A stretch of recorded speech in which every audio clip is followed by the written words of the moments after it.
99% of borrowers have a mortgage rate lower than the current market rate, which I'm not one bit surprised of that. That's our inventory problem, guys. But I wonder if that's ever happened before. I'm sure it did when we came out of the 80s, when they had Gotta that keep this Jimmy up. Carter oil crisis kind of crap, where it seems to be kind of similar to what we're doing now. Kind of, a lot of the fuel prices are high and the mortgage rates go high and inflation's in trouble. Not to compare and or slander either. It's just similar. I think that what you get into is that is part of the problem, guys, is that, I think you're going to have buyers that have a nice house. Let's say you get Nick. Nick decides to finally settle down. He gets married, has his 15 kids like we all anticipate. So as those kids keep coming, they want to move houses. And even though the interest rate on that house is at 2.75, they probably keep it and rent it. And then you move on to the next one. And so then you're upgrading, but you're keeping the other property because the rate is so cheap. You really don't even want to get rid of that rate because it's free money. Boy, I would say three different people that have done that exact thing. What you just said, they have a really low interest rate. And what they're saying is, you know what? I'll rent this place. I'll make up the $1,000 that I got to pay for the extra rate that I'm doing over here. Yeah. So,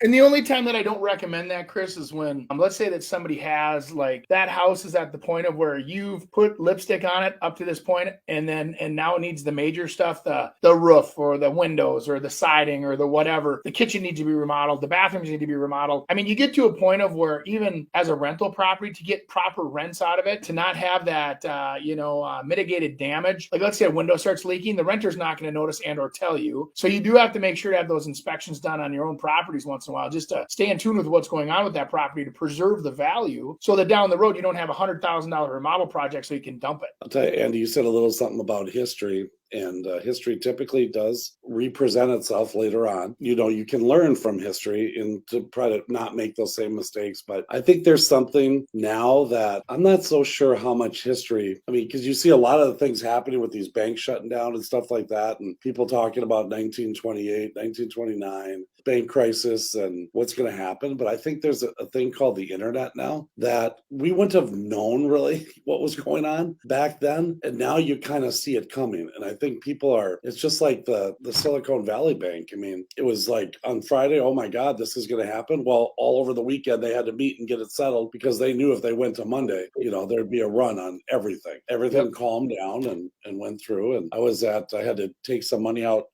I'm buying another house. And it was interesting. I just said, how many people are grabbing their money? And they said, no one was grabbing the money. So it's just kind of interesting to me because I think in the past, you would be like, oh my gosh, let's go grab it. Now you look at the internet and study it and see the people that you think know what they're talking about. Like that Silicon Valley Bank, the average depositor had like $14 million or something in the bank. So it's not like they were average people. These were corporations, businesses, venture capitalists with hundreds of millions of dollars. They hire normal people. What's that? But they hire normal people, and those people got to get paid. I heard something like 90% of their deposits are not insured. It's a problem over there.